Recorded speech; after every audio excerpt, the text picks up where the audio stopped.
Okay, let's call the January 9th, 2025 Portsmouth Planning Board meeting to order. We have a quorum.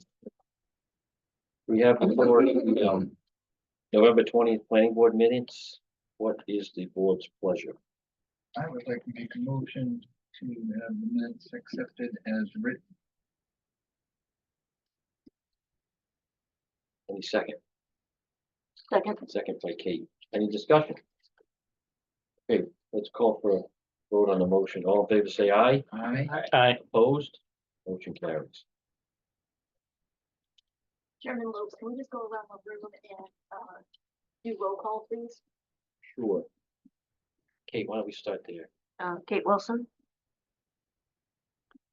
Ryan Tibbetts, Luke Harding. Edward Lopes, Dave Garso, and Chris O'Connell. Thank you.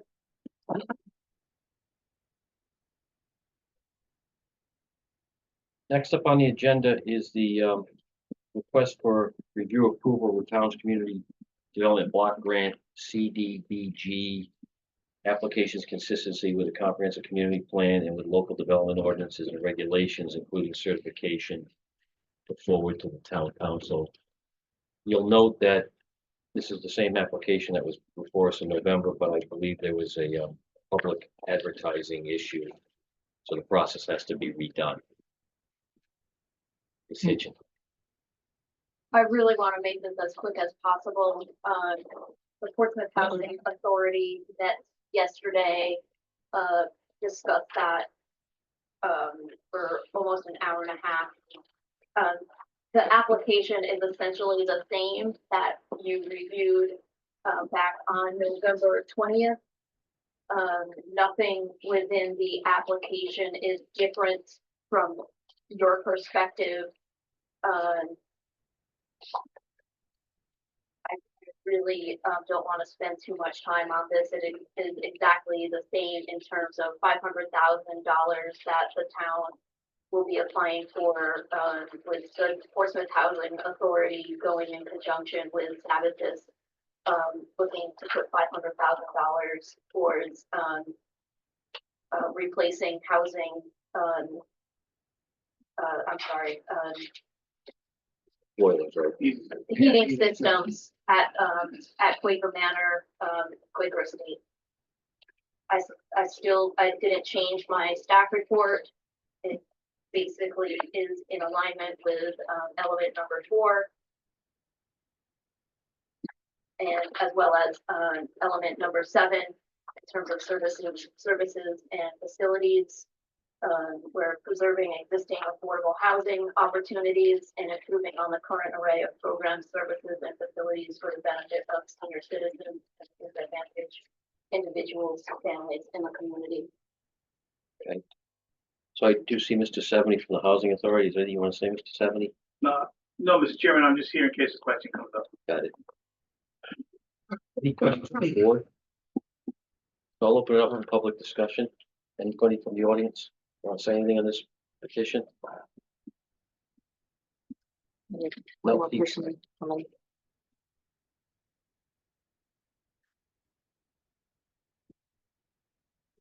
I'll ask, does anybody want to speak on the community development block grants? Okay. What is the board's pleasure?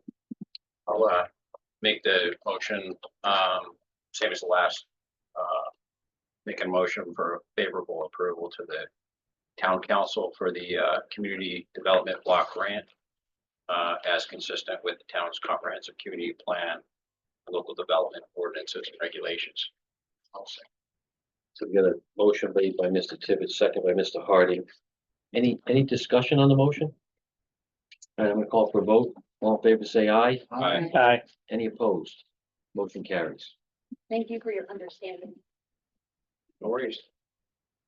Look at that. Okay. Fine, guys.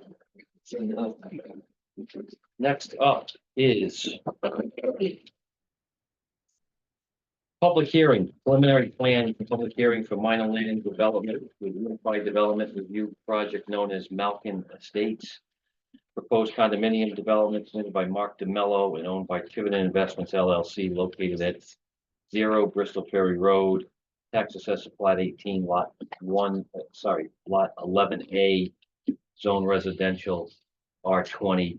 Applicants requesting to construct an 8-unit residential development, 4 duplexes with a private road, which requires a special use permit, dimensional variances under chapter 405, article 7, special use permits, as well as section C, criteria for special use permits. Applicant is also seeking relief from 100-foot separation between buildings to 37.2, 58.0, and 62.3, as well as relief from the 55-foot separation between buildings and center line of interior way to 5.9, 29, 31, and 32.8. This is continued from the November 20th meeting. Mr. Chappelle, I see at the end. Hello, Court Hi there. Chappelle. Well, our office is at 171 Chase Road, here on behalf of Dividend Investments. Mark DeMello, I have with me Representative Karen Beck from Principe Engineering. So we're going to go over the site plan and the layout for you. I have my architect and designer, Joe Fenton. We're going to go over the building, the layout of the building and things. I have Mr. DeMello and Representative Sam Malkin from the company that's trying to build them. So what it really is, if those of you have seen it, is a vacant lot down there. And I don't have all of the aerials, but this is the 2023 Google Map aerial. And the reason I show you is there's a lot of times we're worried about cutting down trees and those things. It has trees on the perimeter of this, and it's basically a giant field. It's zoned R20, which, as you know, is residential 20,000 square feet. And a lot of you may not have sat in on a special use permit for apartments because our zoning ordinance under Article 7 always called for that to be at the zoning board. But as you know, from most of the recent developments, now things go into comprehensive permits. And as comprehensive permits, instead of the zoning board sending it to you, which always happened, and you reviewed it for roads and drainage and septic and things, it then went back to the zoning board for the special use permit. Now you grant the special use permit and you grant the modifications, not the variances. So procedurally what it says is we'll put on our petition and then you'll see whether you'd favorably act on the variances or the modifications, and then on the special use permit, and then ultimately would ask you to approve the preliminary comp plan. It would still have to come back to final. And if you think there's a few issues, you can allow Leah to do that administratively, or you can ask that it come back before you. So that's kind of what we're going through. So let's start with an R20. If this was a conventional neighborhood, would require 20,000 square foot lots and a public road, and you could have 5 lots, I think, and this is what Mr. Principe told us. But the developer, rather than have single family lots in a single family neighborhood, which could have 4-bedroom houses and 5-bedroom houses, and whatever the septics would do, wanted a concept of a high end, and I think you'll clearly see it's a high end condominium project. If you want to kind of decide if you like condos or not like condos, in town you have a lot of good examples of duplex condo units. Oakland Farms, which I think is one of the most successful neighborhoods in all of Portsmouth, where my mother happens to live. You have more recently Ferry Landing, which was the old Pecasset Country Club. You have another one on Sprague Street, which is Woodland, I think it is. But all of those, they seem to be, what's common about them is they seem to be occupied by adults, not a number of children. And we know the tax liability and ramifications they have. They seem to be generally occupied by not elderly housing, but kind of, I call them finish homes, the last home you live in, and move down homes. And if you look at the plan when we get there, it's exactly what these are designed to do. This is 1 floor living. So the main house is kind of a typical open floor plan, which is pretty modern, with a single bedroom on the downstairs. They're all 1 level. That's all under 18 feet, I think, but Joe will get to that. They all have their own garages so that we're not parking out in the street, their own driveways. And over the garage, we're we usually call it a bonus room. There is a sitting area with a single bedroom and bathroom and closet. And they're designed for me when I'm getting out of my bigger house that I raise kids in. I move into that, but I do want one place for my kids to come. So it's an apartment, or not an apartment, but there's no exterior entrance or anything. There's no kitchen in it, but it is a bedroom that might be just off of my area, and pretty good to do that. So the density, we are asking for 4 duplex units, which would be 8 units. If it was a single family home, we would have to meet all of the setback requirements of the lot. And in an R20 zone, that's 30-foot front yard, 30-foot backyard, and 15-foot on all the sides. Because the front is Bristol Ferry Road and there is one house on the back, the sides are kind of where we looked at. We don't need any variance for setbacks. In fact, we're at 25 feet because multifamily duplexes could be 15 feet away, but because we're calling this multifamily, it's 25 feet minimum, and we require no setbacks, or no setback relief as to the lot itself.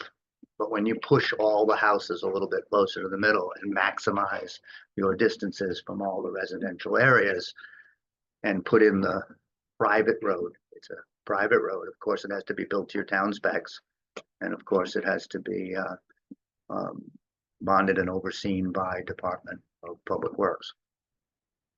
But when you put those in, if you remember the apartment ordinance is the same ordinance that says no building will have more than 8 units, no building will be more than 400 feet without a facade. It's not really duplex housing, but duplexes are still apartments. But yet the buildings, if you were going to have 2 apartments with 8 units, you'd want those buildings perhaps 100 feet apart, even though in single family lots with 15-foot sidelines, they'd only be 30 foot apart. So these actually are spaced equal to or greater and wouldn't require variances under the R20 ordinance. It's I'll get specifically to the site layout and the roadways. So the buildings are, he read it, with 55 feet, 40 feet, 60 feet, all more than twice what a conventional setback would be in between them.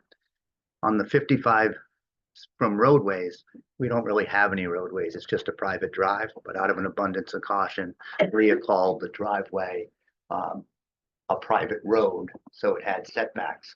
But the only setback that's under 30 feet or so is the last unit. And the last unit is 5 feet because that's stub there. But the reality is, if you stop the road here and called that the driveway, you'd still have the 30-foot setback. So the area that is 5 feet, no one drives on it except the last guy. And it's a chicken and the egg argument on whether you call that a driveway. Now, for instance, this has been the technical review committee, and the fire department requires this to be at the adequate width and the radius to turn around. Everything else could really just be driveways, and if it was, you wouldn't have any relief at all. But because, again, we called it roads, that is merely the modification. Other than that, it fits completely. So Karen Beck from Principal Engineer, I think is going to tell us a little bit, if I can have her sworn in. And I'll start by asking her questions, and we'll do the stuff that I say traditionally was your planning board things. Why that road is there, your sight lines. Remember, Bristol Ferry is a traffic sensitive area, so we only have one entrance on Bristol Ferry, which is certainly better for us anyway, but there is just one. It does not tie into any other systems. This isn't tying into Mellow Terrace or Cherokee, so there's no through traffic that anyone has to worry about. It'll be just self-contained with our 4 buildings. Karen? You can just state your name, address for the record, and qualifications. My name is Karen Beck, DK. I work with Principal Company out of Tiverton, Rhode Island. I'm a registered landscape architect with over 40 years experience in civil and structural engineering firms. Karen, I know we've gone over this a couple of times, and it's Tommy and I that did it, but first what they did was try to keep the pastoral view of this neighborhood and try to make it look like green space. The road came in from Bristol Ferry Road, and we wound it in so it didn't look like a long straight road. Is that right? That's correct. And we were present when the fire department looked at this as technical review committee, made sure our roads were wide enough, made sure that it was a condition that they were built to spec. and made sure the cul-de-sac had the radius as you designed it, that it was adequate for them to meet their needs. Is that right? That's correct. And public water was at technical review, and they had to verify that we not only had water, but where we would need hydrants for fire service. Is that right? That's correct. And each of these units basically were beyond the public water system. Yes, Now, besides the winding road and those things, but when we calculated drainage, this was done with a certain kind of pavement. Is that right? that is correct. I'll let you explain that. This is what's called permeable pavement. So it looks like asphalt, but because it's a little bit less dense, if you will, the water is able to flow through this. There are very rigid requirements as far as the Department of Environmental Management is concerned. We have to make sure that we adhere to that. So there's the surface materials, the filter material below that, the storage below that, the separation distance to the groundwater, all of those things are reviewed and are required by DEM. And when it's a sloped roadway, such as this one, we also have to slope below ground the storage capacity. So there's like steps below the pavement that will infiltrate and store the groundwater, the surface water through the various storm events.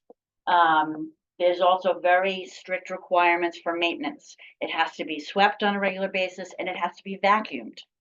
So there's very specific type of equipment that is used in order to make sure that the infiltration rate on this asphalt surface does not get clogged and then therefore becomes impermeable as opposed to permeable. We did make a submission to this. There has no wetlands on this particular property, but because this is not a single family residential property, we have to go to the DEM for both stormwater as well as the fact that we've got more than an acre of disturbance. So also for the Rhode Island Pollution Discharge Elimination System permit.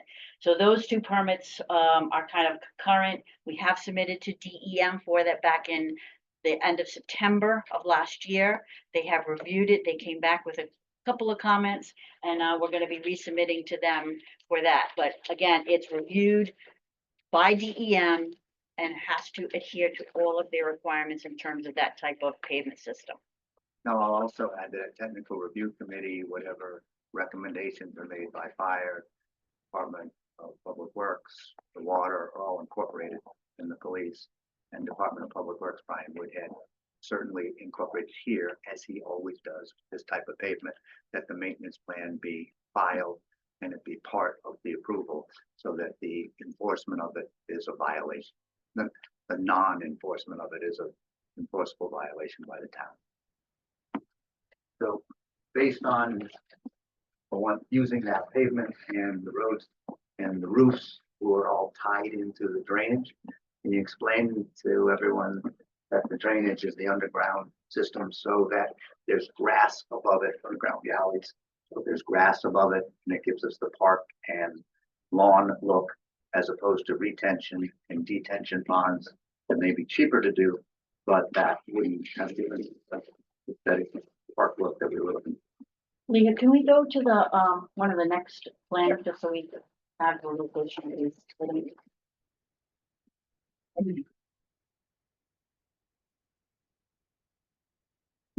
Now, as we just discussed, all of the road systems, including the driveways, et cetera, are all going to be the permeable pavement. These systems here are underground systems. It's called Storm Tech. You've also probably heard of Cultec. It's just a kind of a half round system. It stores the water in it, filters it through, and stores in a gravel sub base, and then infiltrates into the ground system. So we have different, these three different systems, because what we're having to do is it's only the roofs that are going to these systems. So what we tried to do was have this unit 2A, 2B goes to this system here. This 3A and 3B goes to this system here.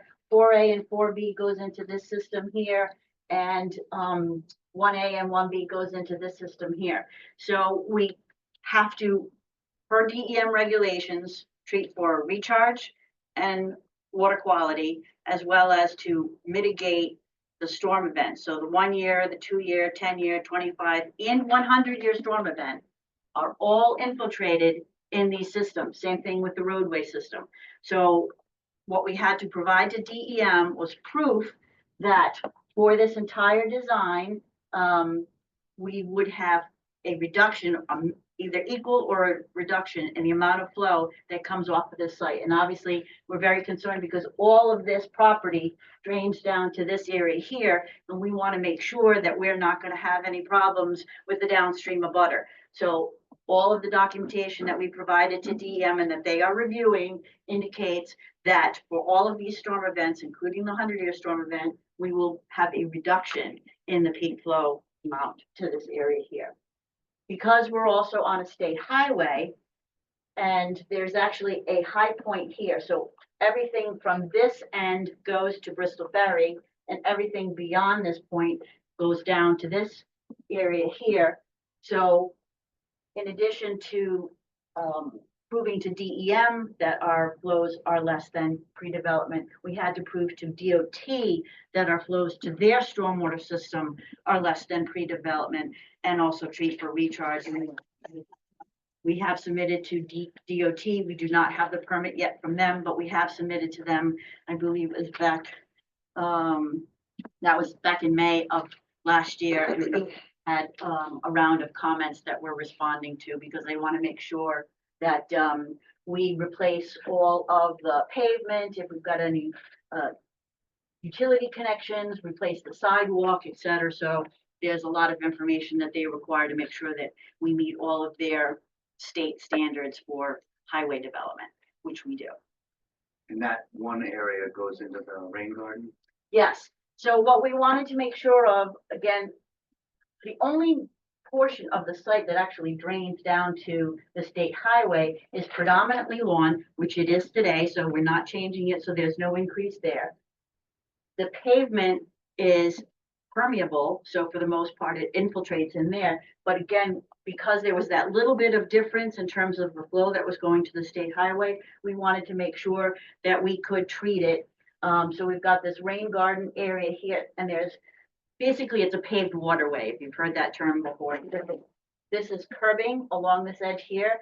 The roadway is super elevated to make sure that it drains to the rain garden and then enters the rain garden in that through that paved waterway.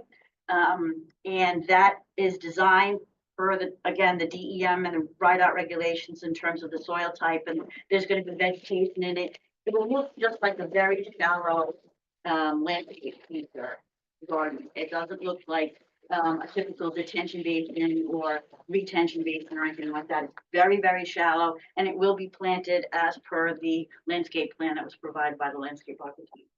I think on the plan it shows 12 inches or less. That came up the other day, that it's not, It's very shallow. it's not a pond like the retention or detention areas, yeah, or Clemens or anything. Not designed to hold water. And Tommy's testimony was designed to be under 12 hours, 72 hours. Well, yeah, it's usually 24 hours. But The- again, it's very, very shallow. And it's a very small amount of additional treatment that we're providing in order to make sure that we stay below the pre-development levels. And that it's shallow enough that it's just mowed and looks like the meadow grass that's planted in it. And when we get to the landscape plan, it's surrounded by a bunch of landscape plans that the design review landscape architects signed off on a couple of days ago, all used by the plan that are prescribed in the Portsmouth design plan. Correct? Yes. Hydrangeas and now, on top of those galleys are just nice lawn, right? That's correct. Okay. And they're unlike a septic system of old, they're not elevated, they're actually at ground level. No, I mean, this one here, you can see there's very few contours here. It's very flat in this area because again, we're trying to drain this pavement area properly. As we get towards this area here, there is a drop off for this unit here and for this building, as well as this area in here for the connection to the septic system, which is a community septic system. So there is a bit of a drop off as we get down to this area in here, but we did that for two reasons. One, to try to minimize how close we get to the stone wall that's along this property line, and then some existing trees also along the property line. So we were trying to make sure that we could limit our disturbance and try to keep those to the greatest extent possible. And all the stone walls are being maintained. Yes. They may be, maybe when you rebuilt, they may be restacked. Yeah, if you've Certainly the front. driven by on Bristol Ferry Road, this is it's not a well-built stone wall, so it's had some issues. So we have to cut through it in order to get this new entrance driveway in here. And as part of that, it may be that we have a little bit of repair and maintenance done on the stone wall to increase its longevity. So before I move on to the septic and the site plan, is it your testimony that the design of the drainage plan meets our ordinance and the DEO state's ordinance, subject to DEM approving it, that we will not increase the water leaving the site? We'll do better than, or we won't increase it, we'll do less than or equal to what is there, and that it meets our criteria for 100 years. That is correct. Now, the sight lines, when we chose the driveway, one was because we wanted the winding road, but also the sight lines on Bristol Ferry are such that we expect safe ingress and egress. We're not on any curves or turns. We all know there's traffic on Bristol Ferry Road, get that. But this division had more traffic than a single family neighbor. Correct. And also, site distance, et cetera, traffic, et cetera, is all reviewed by the Department of Transportation as part of their physical alteration permit process. In our meetings with the fire department, helped us determine the radius of the cul-de-sac and make sure that their apparatus could adequately provide fire safety. Yes. Yep. Now, the septic system itself, can you point out where that is? Explain a little bit. In this location here. Again, rather than trying to basically divvy up the septics for each of these duplexes, there are separation distances that have to be maintained, not only from the groundwater, but also from these types of underground drainage systems, as well as the pavement, because this is also considered a best management practice or infiltration practice. So there are separation distances that are required for all of these types of things. So it made sense, quite frankly, to make a large system as opposed to scattering 4 systems throughout the development and then having to adhere to all of those setbacks. But this is basically, a standard geomatrix leaching system. They're used all over the state. This is another project that quite frankly has to go to the DEM for the OWTS approval system. We have submitted to them. We don't have the approval from them yet because they will wait for the other DEM department, the RIPDES section, to agree with all the stormwater, et cetera. So once we get the RIPDES permit, then OWTS will also sign off on the septic system. But again, all of these are pretty standard types of systems. They adhere to all of the state standards and will be reviewed and approved by those agencies. And condo documents in and of themselves are homeowners association agreements because each of the owners will have contributions on a monthly or quarterly basis that have to meet the condominium laws, which is not only paying for all the amenities from common landscaping, common lighting, and to maintain that impervious road, but also reserves to make sure that if groups go, there's enough to do that. But just as importantly, what we're talking about, if there's a problem with that septic system, all 8 guys have to dip in and fix that. Yes, and as far as the drainage is concerned, the roadway and the underground systems, not only for the town of Portsmouth, but also the DEM does require that we submit to them for their review and approval, what's called an operation and maintenance plan. So the RIPDES is for the construction phase, and the operation and maintenance manual is for post-construction, and it's for the homeowner's benefit, so they know what is required of them, and they can set aside a acceptable amount of money for any maintenance that's required over the long term. All right, just because you're the numbers person, I'm just going to point some things out. So when you look at the lot as a whole, you have a 30-foot front yard setback And our closest building, obviously, I think we have that for hundreds of years, so that's not a problem. There's 26.3 and 26 feet from building 1, 25 from building 2, 31 from building 4, so and more than 26 from this unit. So none of those require any variances, and they all meet the ordinance as designed. Is that right? For the side setbacks and rear setback, yes. Front and rear setback. Then to the extent this was a road, we have that apartment ordinance that says that buildings should be set back 55 feet from the center roadway if you have a big parking lot. The very next paragraph is that parking lots need to be set 30. So you set the house back 55, but the parking lot's 30. Because they're duplexes and each have their own 2-car garages and no driveways, there are no parking lots. There are no parking lot overhead lights. There are no street lights. This has got the same lighting as your single family house with lights on your garage doors or over your porticos that I know Joe can talk about, all dark sky compliant. But this is not an apartment building that will glow at night or beyond any different than single family, right? No, Now, the distance from those all exceed 25 and 30 feet for all of the buildings until you get to the back building, which sounds like a large modification because it's 5 feet, but that's only because we drew the road to the house as opposed to stop it here and call it a driveway. That was just for a little bit of, because we could have that pavement and it would be better for people to turn around. yeah, and I think that the kind of the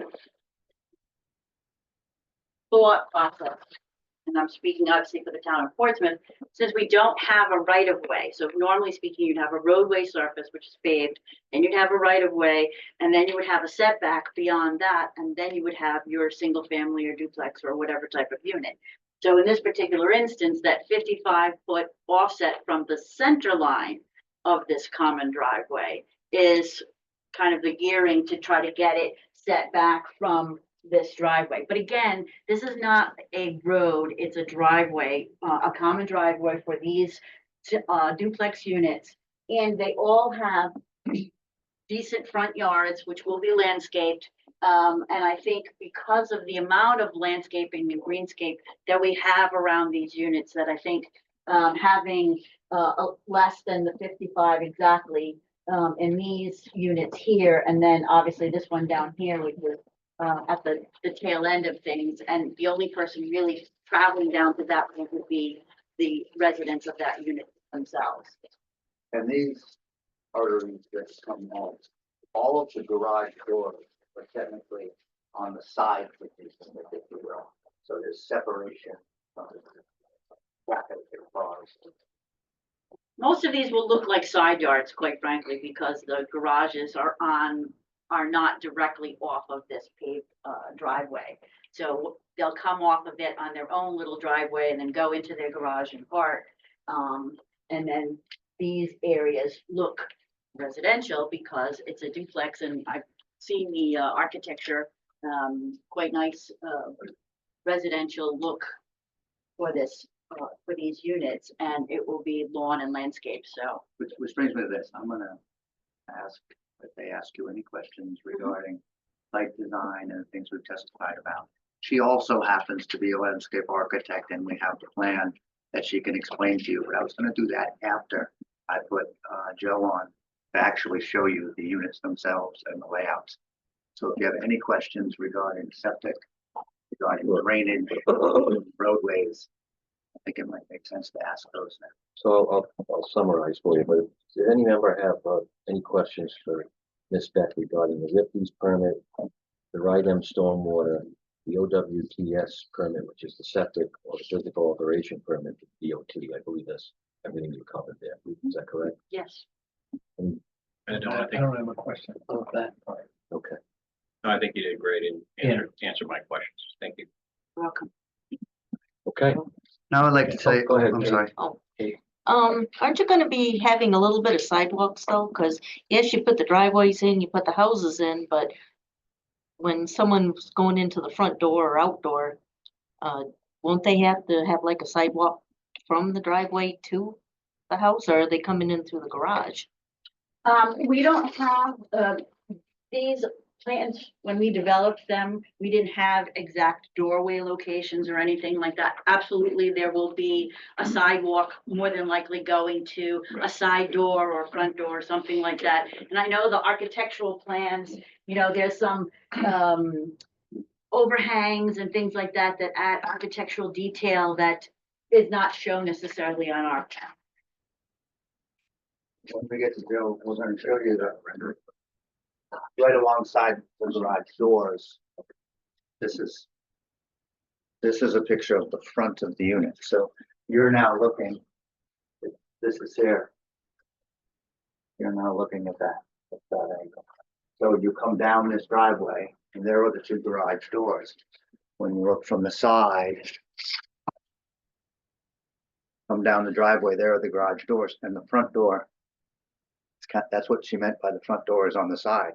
So that entrance sidewalk, if you will, is right here. Mm. And right there. There's a patio door on the front that doesn't have the sidewalk because it just goes to the patio on the front units. But And with this is- that, One second, Mr. Shaw, I think you had a question Yeah, on the site itself. Yeah, I'm actually Mr. Hardy. being channeled by Guy Bissonette on this question. Single entrance, if there's an accident at the end of by the street, not a public way, but like an emergency way to get in. A lot of times these fields had a paper entrance into them that we only find later on. And I didn't know that, like, if you look at the Mellow Terrace, it sort of looks like this little artery heads towards there. And is there anything like a paper road or anything that would allow a gravel path for like fire apparatus or anything? Just like you look at the driveway on residential medium, well, this bottom, this one, go to the left more. Right, yeah, right there, that driveway comes right down to that corner. I just didn't know if around the garage or anybody talked about. There's There's no- guy always was a stickler. I don't know of any paper roads there. I know that dead house and when I was My there. front the other yard. day, Yeah. You don't have a problem with the fire truck parking in front of you, do you? Give me 2 million. Okay. The only other road that I know of is the original farm road that came here that, quite frankly, we thought was on this property and it turned out to be kind of over the lot line. But you'd have to, I guess, drive over lawn to get to it. But to Mr. Harding's point, the fire chief reviewed this, that's why you have that turnaround in the middle. That's why that's as large as it is, too. Okay, I just, he was channeling through me and I just had to do it. That's all. No, I don't think it's uncommon, with the exception of, in fairness, Bristol Landing, I think you can go in two ways. But Oakland Farms has one way in, one way out. And Woodland, I think it's one way. But Oakland Farms has like that island in the middle, and there's actually a 2 lanes going in there if you had to. Just something to think about, that's all. Yeah, Fire chief's good with that, I'm good with it. I know neighbors didn't, one of the concerns was, is this coming through to our neighborhood Yeah. through traffic? But I Right. get that Yeah, sometimes gravel, public safety gate, and fire department privacy are information, two different everything. things. We didn't have the option. That's fine. With that, I'd like to move on to the layout of it and pictures and introduce Jim.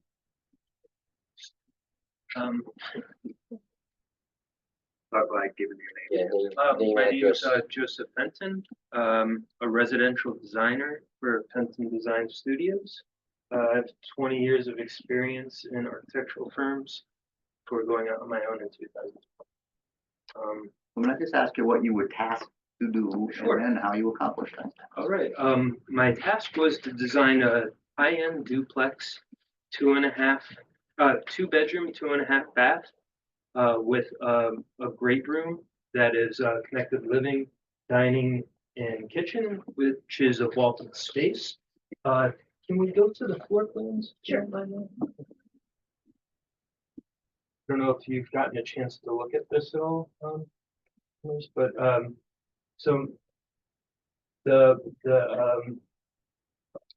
the plan of the building was to have a primary suite on the first floor, so you could have, age-in-place living. And, so, as, Court mentioned, with a secondary bedroom over each garage, on the next plan, that would, give one additional bedroom and bathroom.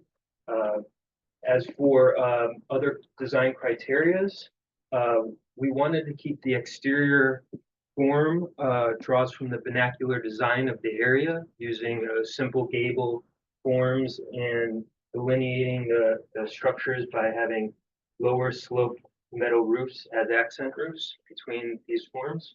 Have the main entry to limit, hardscaping on the lot. We tried to keep the front entrance right off the garage. And another main point was Mark and David both did, wanted the garages not to be seen from the front elevation, so that you're just not staring right at a two-car garage right in your face. So we designed it so that side entrance on either or is where the garage comes from.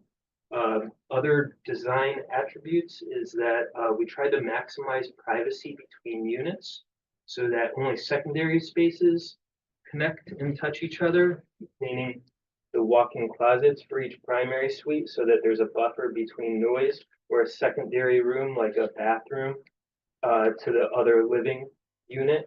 And we didn't want ever to have a living unit butting into another living unit. The party walls are separated by 2 inches of air, soundproofing, fireproofing, and, also, we just wanted to try to make it so that there were no direct windows between units seeing each other, so that it maximizes privacy for each individual dwelling. Other than that, if we go through maybe some of the elevations too, just so I could call out some of the materials. Oh, keep going down, please. Okay, so that's the second floor, just showing you the additional bedroom in the sitting room. So Let me just say, the first floor is all 1 story.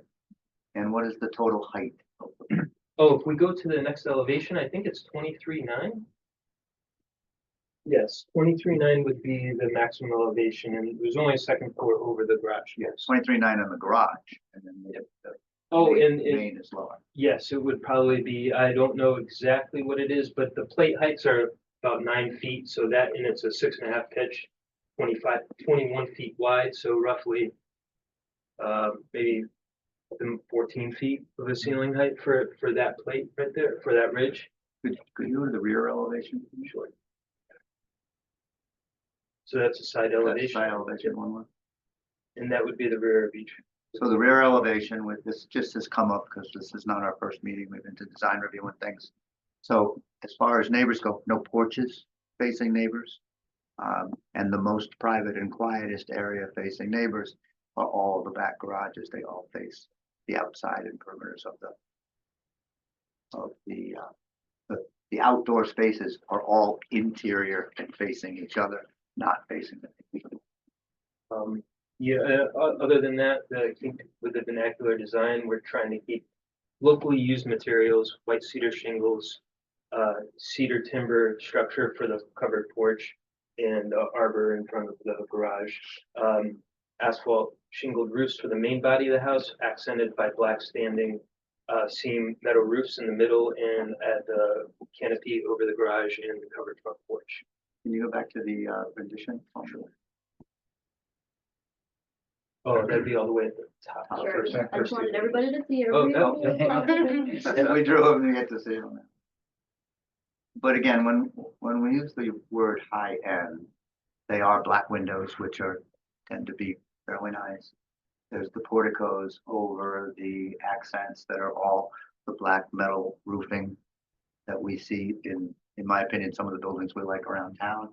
They're all cedar shingles with woven corners, which are again tend to be high end patios at ground level. Porticos and accents. Can you tell us a little about lighting? Oh, yeah, there would be minimal lighting on the property just to meet any type of low light requirements that the town provides. Typically, we use very low lumen levels for our wall. We probably have one wall sconce light at the entry And then we might have a pendant light over the underneath the covered porch, probably a lumens of about 500 lumens, no more than 700. We never used for an exterior. We didn't design any ground lighting anywhere, and we didn't have a discussion about flood lighting, but since these units are close together, I don't think that would be something we would need for any of the units. So mostly just a light underneath the covered porch and a wall sconce along one of the walls side of the main entrance. And maybe another wall sconce over the garage door that would be blocked by the canopy. And they'd all be downlit. They're all downlit, dark sky compliant, but also have the porticos and roofs over them, which tend to do that as well. I will tell you that a couple things have come up that our artist's rendition is deceptive by accident. One is we have drawn, or they originally drew fences. There's not fences, it's all landscape, what we're gonna get into next, and the natural borders. And that if we don't show gutters, that you already heard Karen tell you, that all of the roofs are guttered and they're all piped directly into the underground galley system. So a tasteful gutter, but you will see a gutter on that as well. No fireplaces. Well, we do give the option, if we go to the third page, where we show on the first floors, we do show an option potentially of having a fireplace on each living room. The location of that would probably be shifted away from the corner, of course, and that could be if it's LP fired, it could be sidewall exhausted. If they went with wood, with a wood fireplace, it would be vented through the roof. But in the But pipes not courtyard chimney. where there are no windows looking across.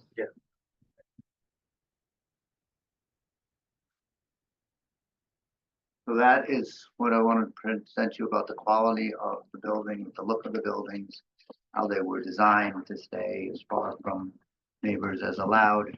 One of the reasons we're seeking the modifications, again, push them a little closer and further inland, and design that,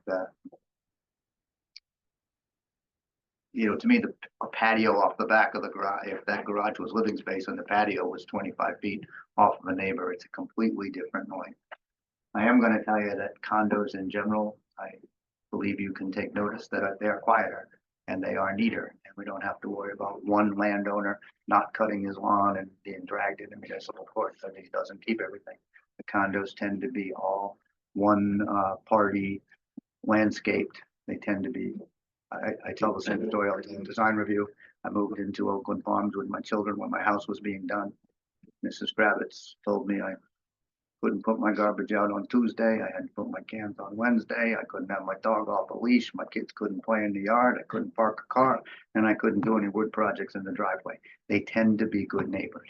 There's no storage and working on vehicles. There is a set of rules that invite people that want to live in condos that is stricter than single family homes. And they tend to be, if anyone wants to challenge that, I'm fine with that. But every condo I know tends to be a quiet, good neighbor. There's people that may not want to live there because of those rules, but those that do tend to have neighbors that don't complain about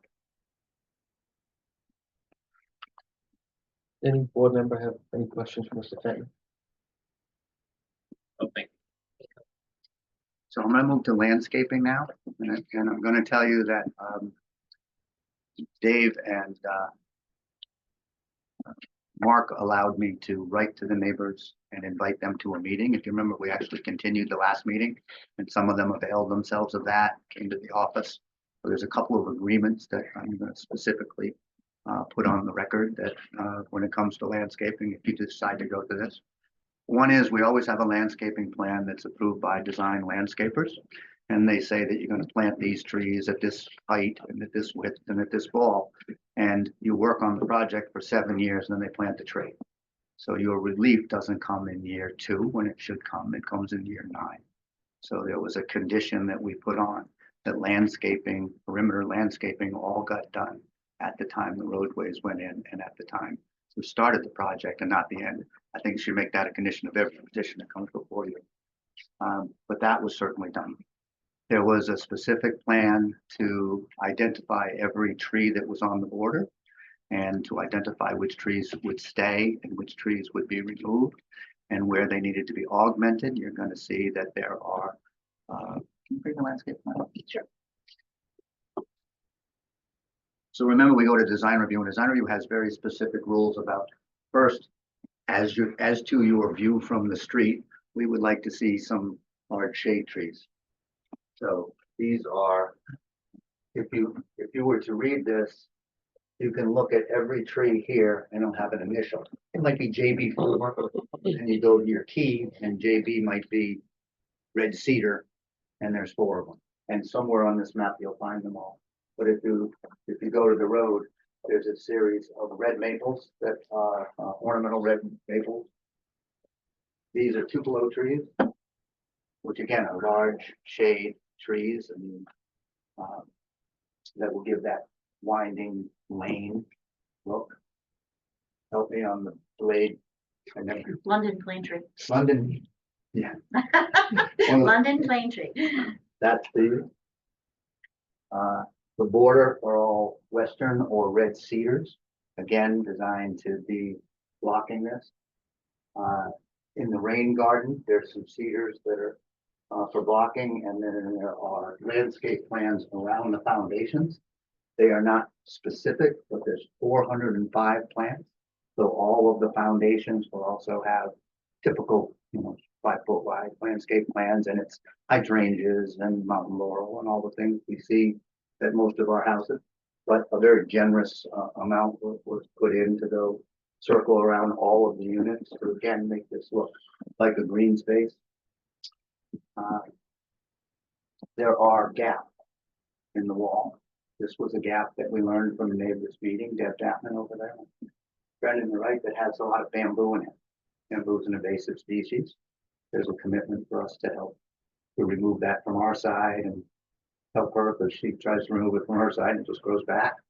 That's going to leave an opening when that does that. So although there's no trees there, there is a commitment to meet with her and give her consistent trees that we have planned, which are the western and red cedars. Ed Medeiros, who's over here, this is his garage. There's 2 very large trees here. He actually was concerned that they weren't coming down because I think they're might be a little dangerous and hanging over his garage. They actually were a little bit out into the field, and they are marked that they will come down. And as a condition, especially because Ed wants them, we were going to try to save them if we could, but he wants them down, so we're going to take those down. And we already had cedars and western and red cedars along for him. Where it jogged, there was some natural vegetation kept along here along his garage. And we had proposed at design review to keep that as natural vegetation. When he called and asked actually if that could be removed as natural vegetation. Yeah. To me, natural vegetation, after I went and looked at it, was scrub brush. Yes, fair enough. And he said, it's all well and good, you're leaving that, but it's scrub brush. I just assumed that go, and we got authority to remove that for him and then to work with him on a planting as long as it's consistent with the other boundaries, some cedars or those things. He wants something that isn't going to grow and fall onto his garage because there's a pretty close setback there, as you can see. That's a pre-existing non-conformity. Obviously doesn't want anything that close. So that actually depicts the shrub that's coming out, but you're gonna put some screening vegetation Yeah. in place of that. See, at that point, it's almost us that would want screening as well. Yeah. So it's a common Yeah, sure. agreement for that, but we know what was proposed everywhere else, so we have a base guideline for that. But he would rather have something new than, it looked to me like prickers and cherry trees, and half of them were leaning over. It was, when I looked at it, there was no doubt that if I were him, I would have asked the same thing. Everything else maintains, it's all the job to keep it natural. Again, there's not a stone wall coming out except for the place where we have to open it. And that stone wall, the look of this, we're not trying to rebuild that stone wall so it looks like it's perfect. We want it to look like the country stone walls to match the road, but it's going to be restacked and done much better than it is now.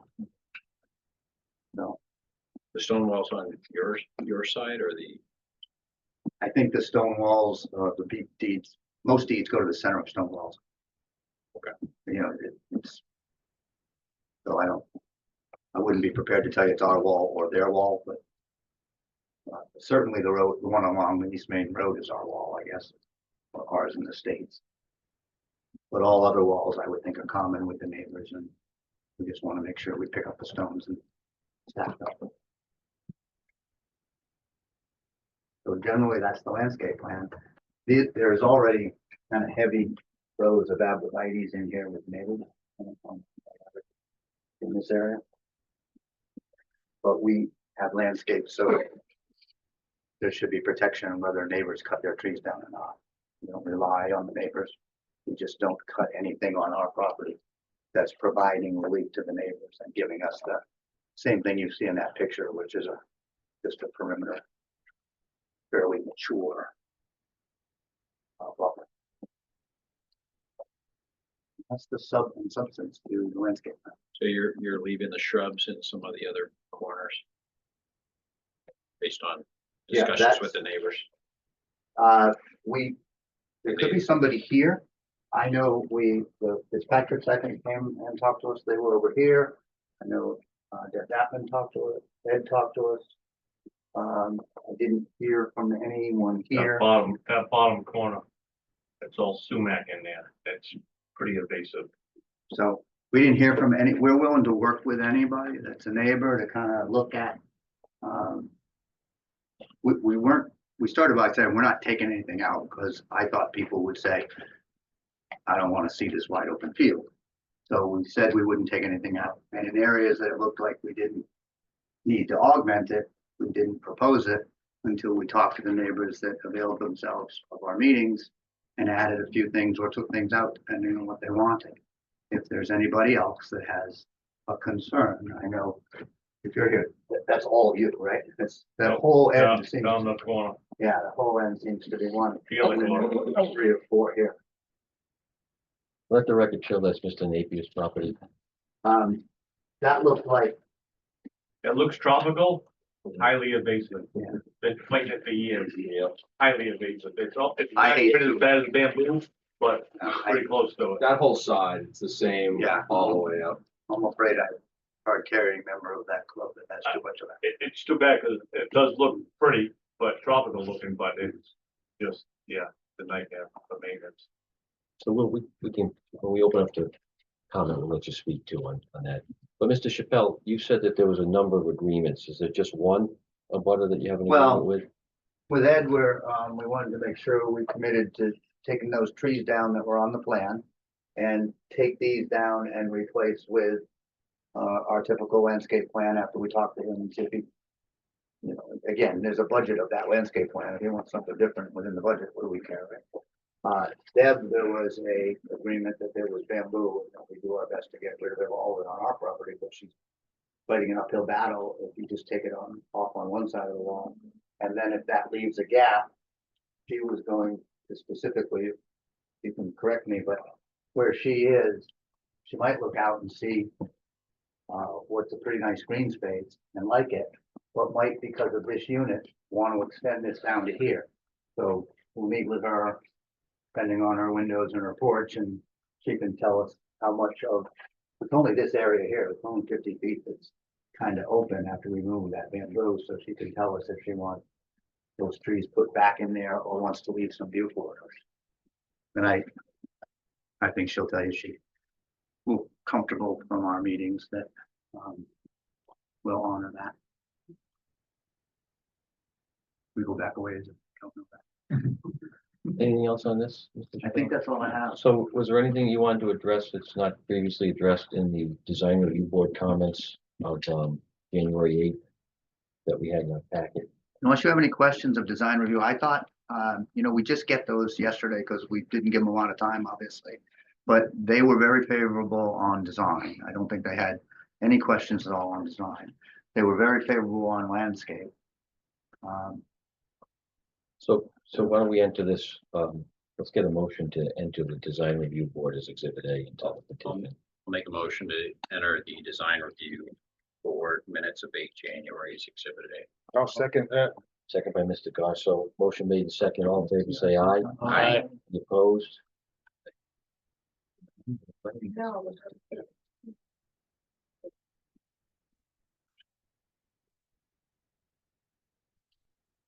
Prior to fine, if It was emailed, but it wasn't like. Yeah, I got it. and if you see fit to grant this, then it would be preliminary. Yeah. And you could allow Leah to administratively do it. And that gives her the opportunity to, if she feels the need to have TLC review something again, or the fire Sure. department to review something then. Only if we change it, we have to come back and say, hey, we pitched it one way and the fire department changed it and did something, and we can come back. Understand. So anything else on the landscape plan or lighting, et cetera? No, but again, there is no street lights proposed. There just isn't any. And the only lighting would be the building lighting that Joe was telling you about. So again, normally we don't need to go out of the way on a single family house to get a lighting plan. What we don't want is tennis court lighting and parking lot lighting and all the things that don't exist. No room for a tennis court here. I would assume you'd have a sign near the road with the light on the We sign. drew a spot, we've on the landscape plan, we drew that small diagonal sign. It requires no permits because it's well smaller than what is allowed in a neighborhood, which I think is 16 feet or so. And you can't have, without getting a special use permit, you can't have interior lighting. So if there's any type of accent lighting on it, it would just be the little solar, and so you can see it, typical of most neighborhood full light signs, just so you don't drive by the entrance. Any other questions of the board, Mr. Chacon? It might be more for Leah. My concerns are more landscaping's all answered. I guess. I don't know if you're closing with anything else, but I think I'm just curious more, and maybe because we haven't dealt with the special use permits about more to precedence with the density and character. If this were a R20 lot, and I don't know that you looked at that ever as the developer did or didn't, but I mean, it looks like you'd get close to a similar number of units if it had to be a conforming R20.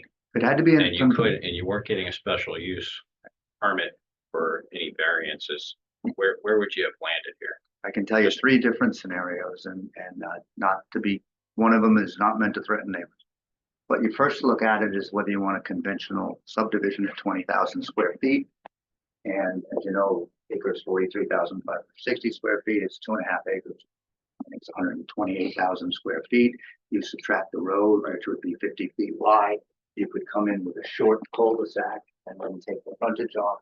And we could generally get 5 single family lots, which, by the way, under today's ordinance are 5 duplexes with ADUs as a matter of right for every lot that's 20,000.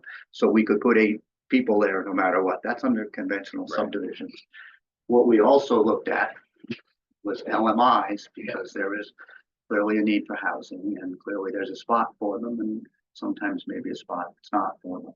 And with LMI, we had 14 units, I believe, low to moderate income, and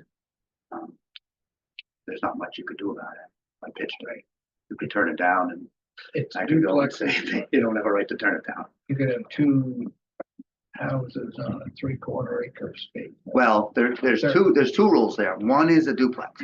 If you have a conventional subdivision prior to last July, to have a duplex, you needed 30,000 square feet Right. per lot. And 4 times 30 is 120. This is Right. 128, but when you subtract the road, would probably be closer to 6 under conventional. But under the new accessory dwelling unit, anybody who has a 20,000 square foot lot can have a duplex. That duplex can be regulated, but this town doesn't yet. And they can regulate it to make sure it's not less than 920 feet. And they can't do a setback or a density that's any different from the current ordinance. So in our ordinance, and you don't even have to have it as a duplex, you can build a separate house on your property as long as you meet your setbacks. And in Portsmouth, your setbacks for an accessory use, except for a very small shed, are at least legitimate setbacks. In Tiverton, accessory uses are 5 feet away. So in Tiverton, what they're scrambling with is you could have this 20,000 square foot lot, build one house and put the other one 5 feet away from the property line, second house. No size requirements. So it's a nice ordinance that meant well, but it's being a little bit bastardized. I think coming in conventional, and if you want to look at density at 8 per 2.5 acres, it's still well under the 20,000. If you look at your resort distance ordinance, which you've seen the density in resort. Yeah. But that can be, So the bottom line in terms can be even of, more. in terms of the character of the neighborhood and, density on our roads, you could come up with a conforming proposal without a special use that's more dense than what this offers. As dense anyway. Okay. And with the LMIs more. And I will say that, even though you're 20,000 square feet, not all of this area, this is, part of a town that was developed a while ago, and everybody is in a conforming lot. All of Cherokee and the backside is all conforming. That was done after they did R20, but Mellow Terrace was before for sure. Before Attorney Chappelle got involved, the applicant did come to the planning department probably over a year ago and asked us, what do you want to see? We talked about various options. I think the one thing I said is I'm so sick of seeing $1 million houses, and we really tried to gear him away. He's looking at me at the corner of his eye. I said, I'm so sick of seeing $1 million houses. $1 million houses can be 35 feet high and really not fit in with the character of that neighborhood. As you can see through the renderings that Joe reviewed, they're at max going to be 23 feet high, and I do feel can fit into the character of the neighborhood within the general modest homes within the realm and Cherokee and Mellow. And we did look at different options of what could go in there. I do think, again, the first rendering that was proposed were snout houses with the garages in the front, and I literally took the plan and ripped it up and threw it at him. I said, I don't want to see a snout house. I ripped up the LMI plan. But representatives. I said I wouldn't represent them. But yeah, there could be the opportunity for a very denser housing plan with LFI, but I think just to put you on notice is that there is the opportunity for another property in town where, you're gonna add 8 market rate units here, which puts us further away from getting to our 10%, but the applicant is eyeballing another we do have property an in LMI town project coming. where it will be all LMI units. Is that correct testimony? Well, we're trying to work that number out because we're losing Is 60, that 70 grand a correct unit. testimony? For the record. Is for the record, is that correct? We are We committed gotta to the try LMI to justify project. that 60, 70 grand difference. Whether We gotta they- do something, Whether they correct. do this other development or not. Turnpike? Right. Isn't there a responsibility tied into offsetting LMI? It's not to this because the change was that it's a minor because it's under 9 units and it only requires LMI when we get over 9. At one point it was 5. But as a town planner, every time you see 9, you're like, what's in it for me and where are my LMIs? So Oh, I yeah, did we're say gonna that. work- she I did is say that she is out loud. doing her job to try to get me personally and developers to find places that LMI fits in our town and to meet some of the housing shortages that we have. But one thing she did say completely right is, although you can put these 4 lots that you said conventional, and they might not be duplexes, if you look at the area of Carnegie, they're bigger than that. Right. And they've got more bedrooms than that. Yeah. And our ordinance says, these ordinance, when you look at the floor plan, you get it.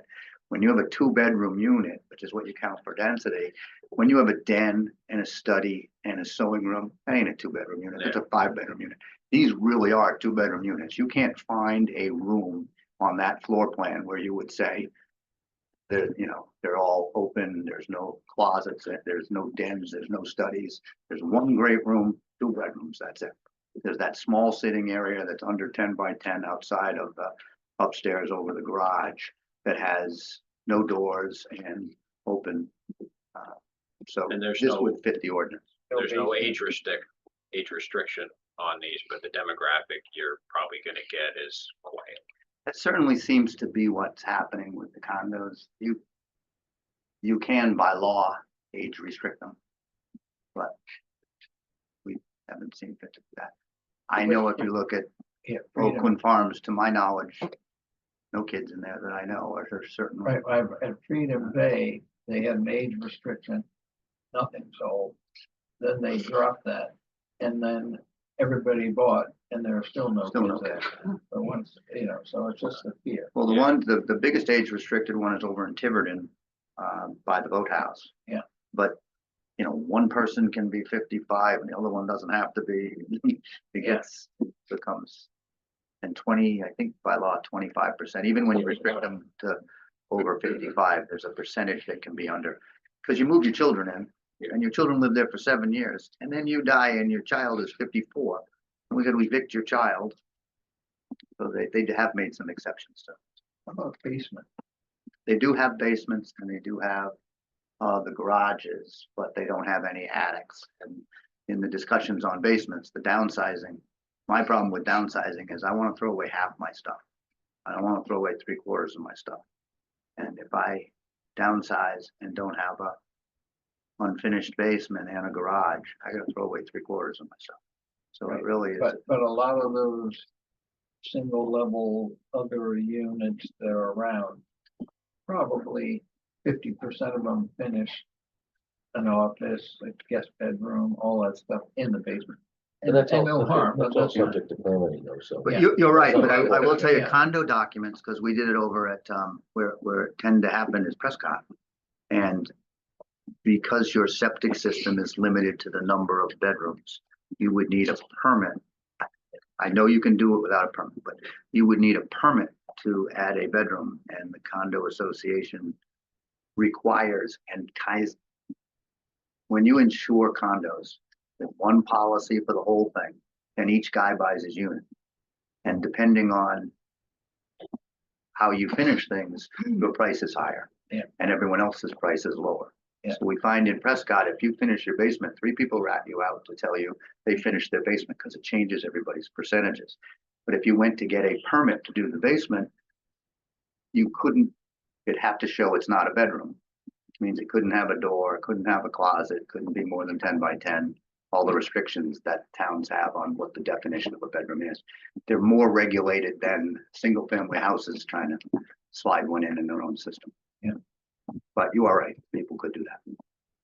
Any other questions from Mr. Chevelle? I have just one comment, Leah, Yes, that was just a suggestion, that was not a condition, your LMI comment, that's correct. just checking. That was directed for honor. Yeah. Right? Yeah. Yeah, It's pretty stern. but Isn't that when people come for variances? but there were just, That's you our know, weapon. honor means Is something. to give you the There were variance, discussions you about gotta that. Give LMI. Yeah, this is under the 9. No, I know that, but that's our only opportunity. Right. When you allow that. So just moving forward, this is a unified development plan application, very similar to the spaceport application where you need to make motion first to grant the dimensional variances and the special use permit, and then you would make a motion to approve the development plan itself. So your testimony's complete, Mr. Chappelle? I am, Okay. unless we have So questions. I'm gonna open it up to any one person in the room here that wants to speak. Go ahead. Ed Ferrer, And your address, please. 447 Bristol Ferry Road. My concern, and this came up at the smaller meeting we had at Mr. Chappelle's office, was the units are gonna be built not all together. They're gonna be built, one will be built, it'll be sold. Another one will be sold, then it'll be built. So the concern was how long is this project gonna take. I would like to see all of them built and then sell them, but I understand, I mean, that may not be possible. My concern is, and I did mention this, is, you know, are we gonna see a big pile of dirt until all 4 of them are built? Then, you know, everything will be kind of finished up and grass will be put in. So that was a concern of mine. They did listen and offered to take the 2 trees out and some of that brush as well.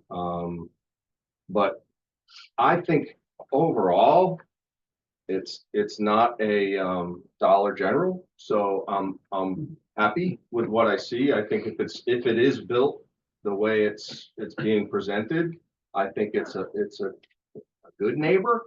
And so far, I think what I've heard from the people building it, they're willing to work with us.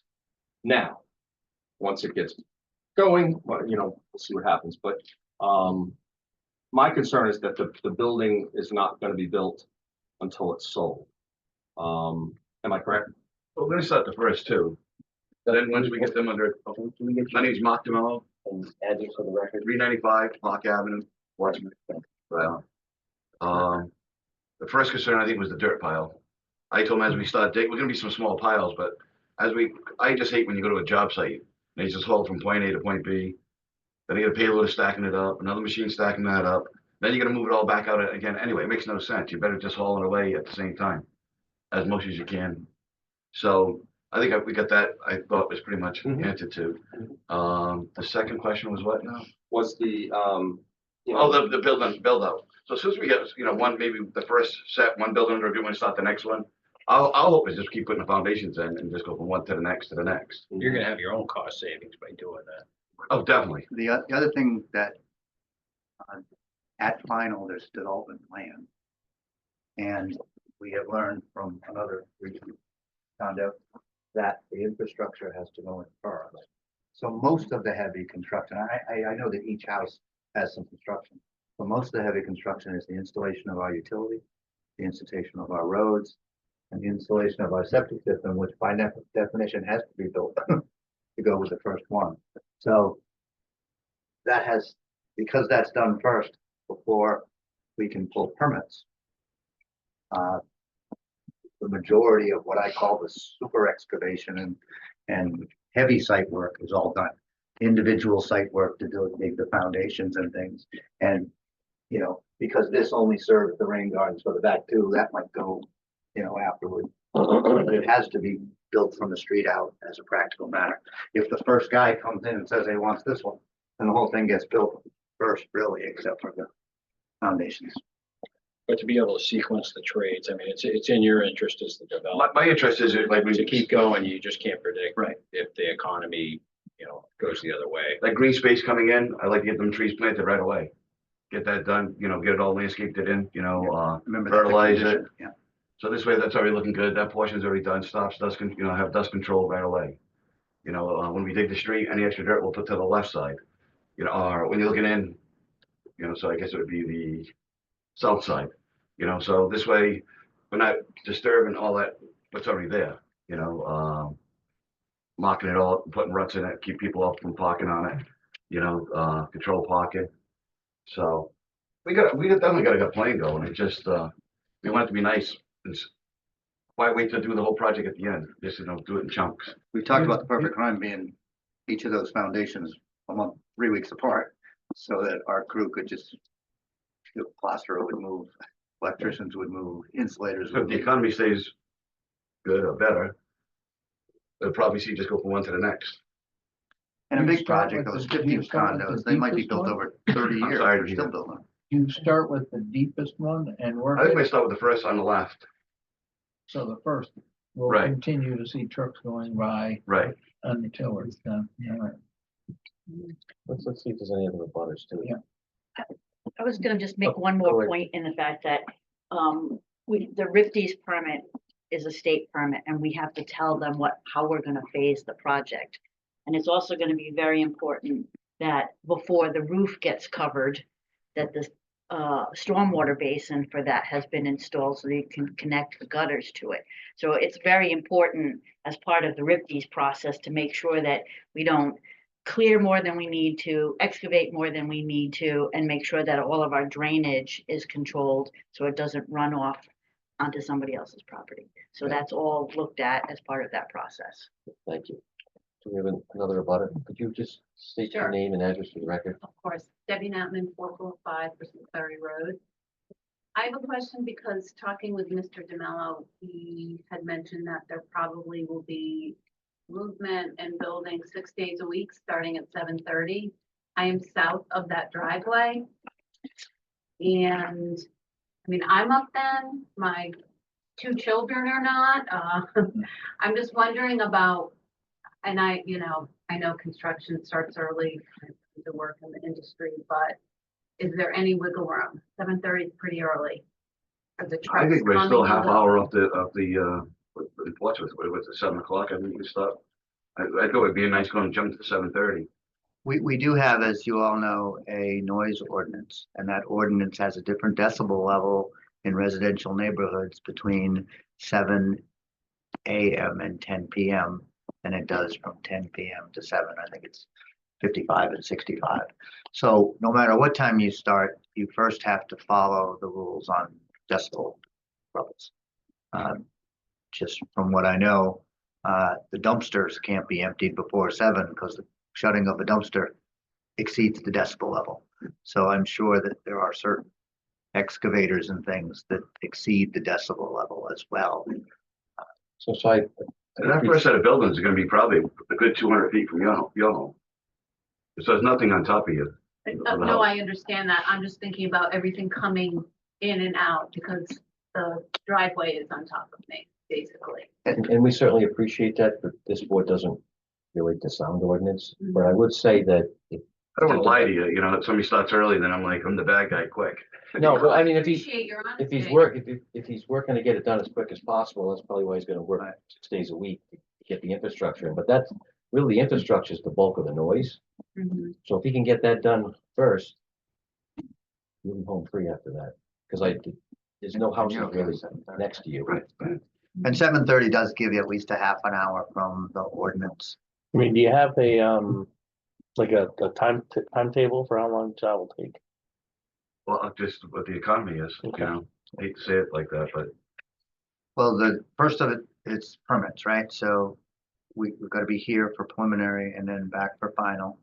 One of the biggest things that we come back for final is that DEM has to completely sign off, not just have the application pending. And again, we're ahead of schedule in that they not only have it, but we've received the first couple of rounds of comments. And our IDOT has to completely sign off. We don't see any construction before April 1. I think in the meeting the other day, their goal is to start that road on April 1. I also heard that they thought that from the time they started a foundation to the time they handed someone keys, it was about 8 months per unit. That does not mean 8 months plus 8 months plus 8 months plus 8 months, because certainly duplexes are going to be built together. And if you started one a month after, then it would be 9 months. The road, I think they told 90 days or something. I don't see that taking a long time at all. And again, we need to finalize the plans with the water department and those things, but I mean, we've all seen the roads seem to go in quick. One of the reasons delay is the worst form of defeat. When you are a developer, you're working against the time clock because you've got carrying costs and you've got an economy. So their job is to put this in as quickly as possible. The town latched onto that and said, until you put your road in, you ain't getting a building permit. And since you can't get a building permit, you can't start. So generally at the beginning of a project, before money runs out, that road goes in as fast as possible under weather conditions and available labor. Any other questions, Mr. No. Any other members of the audience want to discuss this petition? All right, Mr. Chappelle, any closing? No, just that again, in in my opinion, there is a clear procedure that they ask us to follow in these new comps. And that is first, whether you would pass favorably on the modifications. Because if you didn't pass favorably on the modifications, then you gotta alter the project enough to That's get the to the, dimensional variance. that's the, they call them modifications now, but in this age, but yes, it's, they're variances. And the standard is that you find the request reasonable and that, it's the least relief necessary to practically do what we're trying to do. And then there's the special use permit, which is merely Article 7. And a lot of the criteria of that in the new September ordinance is kind of gone. It just says, we used to say you had to fit in the comprehensive plan. And then the state said, if you have an S, your council was already determined it fit in the council plan. A S or a special use permit means it's allowed, but that the board should look at conditions on saying, is this something that we can add some conditions to make this less offensive or better? And because you have technical review committee who's already done that from fire departments, and because you have design review that's already done that from architecture and landscaping, it's really overseeing all of them and saying, is there anything else that we can do that hasn't been discussed prior? And again, one specific condition I think that is important that we agreed to is the agreements with the neighbors regarding the landscape plans that we said, and that the plantings go in first at the time the road goes in, so they get the benefit of that 2 years of growth before a guy, is living there. Do you want to separate these? motions? Yeah, we're gonna So say- the special use. The first one permit? should be the dimensional variances, and the second one should be the special use according to Ms. Hitchens, and then we'll vote on the preliminary plan. Correct? Yeah, and the specific variance motion would be that the requirement that buildings be 100 feet apart be reduced to the distances as presented on the exhibit plan. And that the requirement from 55 feet from the center of roadways be reduced as shown on the exhibit plan and testified to, rather than try to say each building at a different place. So what is the board's pleasure for the dimensional variance modification? I'll make a motion to recommend approval to pass the modification for dimensional variance relief from 100 feet To the distances To as the shown on the distances. exhibit plan? shown in the plan. I can spell it out specifically between buildings to 37.2 feet, 58 feet, 62.3 feet respectively, as well as relief. 55-foot separation between buildings and center line of the interior way. The 5.9 feet, 29 feet, 31 and 32.8. Got a motion made, any second? I will second it. Mr. Harding, so it's Mr. Tibbetts, and Mr. Harding. Any discussion on the motion? I'm gonna call for a vote. All in favor, say aye. Aye. Any opposed? Motion carries. So the next motion we're looking for is the special use permit.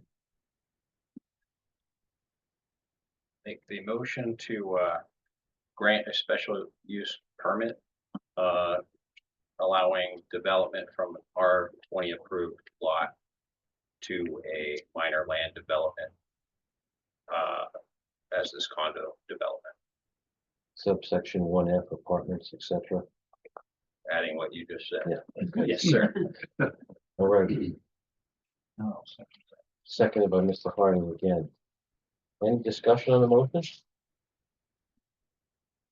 All right, I'm gonna call for a vote. All in favor, say aye. Aye. Any opposed? Motion carries. Last motion is the actual preliminary plan approval for a minor land development. What is the board's pleasure?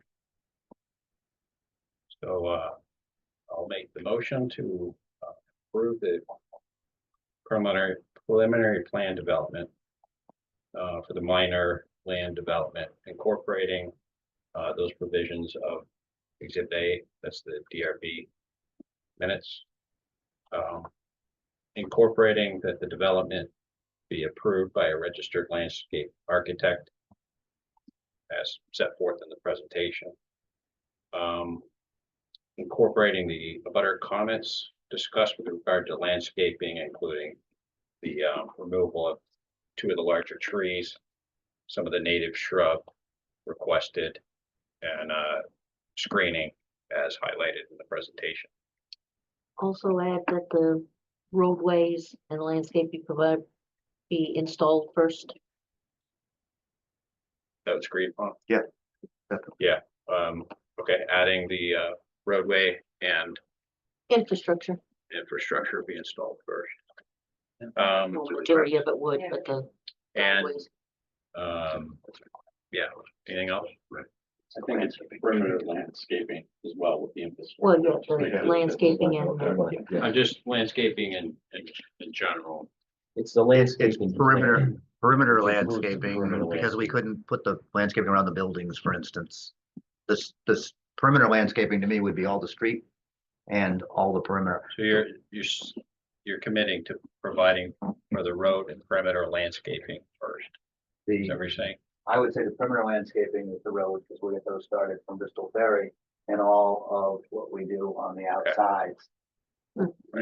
These trees, you can't, you know, get the septic system in and stuff. I don't want them in the way, I don't want them run over by trucks. So it's the perimeter landscaping as shown on the exhibit plan. The ones that are benefiting the neighbors by growth. Yes. And And we also should say if they replace any dead material, dead or dying material at the time. Once they put the perimeter, usually in 30 days or 45, if it's dead, they have to replace it. That in your motion. Good for 2 weeks. Sure. Yes. I agree, I think there's an obligation Yeah. when you have a Providing- landscape plan that they take. For the road first, Sometimes. the frontage and perimeter landscaping, and calling for addressing or removing any diseased or dead trees through the construction process. Solar berm is gonna be bad. We have all that, Madam Secretary, That's through the construction process. the Yes. construction process. Since we don't know how long that's gonna be, but we're hoping it's really fast. Really fast. The bamboo as well. Yeah. But that- Removing, yeah. But that's defined as before we pull a building permit Right. generally. Do So you have, like, the things like the bamboo is you have this already codified with the neighbors, these agreements, or the verbal handshake? I don't, but Okay. So, But yes. it's then the not just bamboo, verbal. and then I just- know I sent Ed an email saying, you know, exactly what. Okay. I will send emails to the neighbors that are affected on that they can. And as you know, unfortunately, you know where I live and where my office is, and Can those? Yeah, but Ed knows where I live too. yes. Planning. So let's not get too far afield here. So we got a motion made, we've got it captured. Hold on over there, just to go through the motion. Is there a second on the I'll motion? second that. Mr. Harding, We have general provisions that we usually go through with making an approval. Thank The positive findings are the following standard conditions. The proposed development is consistent with a comprehensive community plan and or has satisfactorily addressed the issues where there may be inconsistencies. The proposed development is in compliance with the standards and provisions of the municipalities that does Portsmouth zoning ordinance. There will be no significant negative environmental impacts from the proposed development as shown on this preliminary plan and all other subject plans reviewed with the required conditions for approval. The land development as proposed will not result in the creation of individual lots or land development access with any physical constraint to development that building on those lots according to pertinent regulations and building standards would be impracticable. so Mr. Tibbetts, will you amend your motion to include what Ms. Hitchin just recited? Yes, sir. I'll amend it to include that. I can even reread it because I have it from the last minutes. I noticed you added it. Thank you. And you Okay. clearly want us to say this every time. I want you to keep this sheet. Thank you. And Luke, will you do? I you did said- it. Okay, all right. So we're clear now? We're good?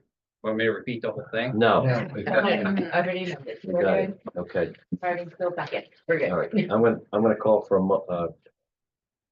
a vote on the motion. All in favor, say aye. Aye. Opposed? Motion carries. The final thing, Ed, is, if the board, if Leah wants to recommend that I will definitely. recommend- administratively, we can do final. If, the board has a right to say, I want to see the final. Administrative has a right to sign it if you tell her she can sign it. I think this is one that she could sign, but it's up to Leah. Approval administrative. I will probably say that, I'll have it go to TRC for, one last Right. review. You want us to make that into a motion? Yes, please. Okay. So Through the admin officer or through you? Approval by I you, right? am the administrator. here's the admin. Administrative. Here's the admin. She's gotta have the bill. Mrs. Trump, I'll make a motion to allow for final plan approval to be made by the administrative officer working with the technical review board. Period. That's great. Thank I'll you. second that. All right, Mr. Tibbetts made the motion, seconded by Mr. Garso. Any discussion on the motion? Call for a vote on the motion. All in favor, say aye. Aye. Any opposed? Motion carries. I think that's it. I would like to say thank you to everybody and the neighbors that really As well. were very kind to come and talk to us and get some input, give us some input. I'd like to make a comment. This went as unusually as smooth presentation as right. And it makes our job that much easier. Oh, we just bring this on that. They go credit. Either that or you hit the BS really well. Yeah. My neighborhood too. I live right over the hill. All right, the next thing on the agenda is adjournment, Make a motion for the adjournment. seconded by Mr. Tibbetts. All in favor, say aye. Aye.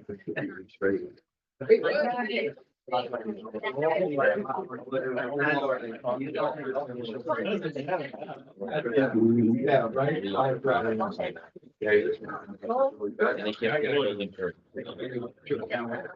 Yeah. Or I wrote it down.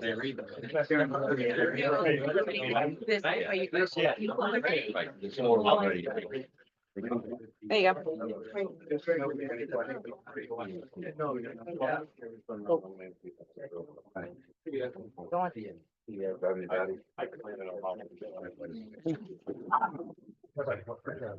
Thanks, guys. Thank you. No problem. You will. I'll see you at dinner. So you know if this thing was on? I got an end. No, it-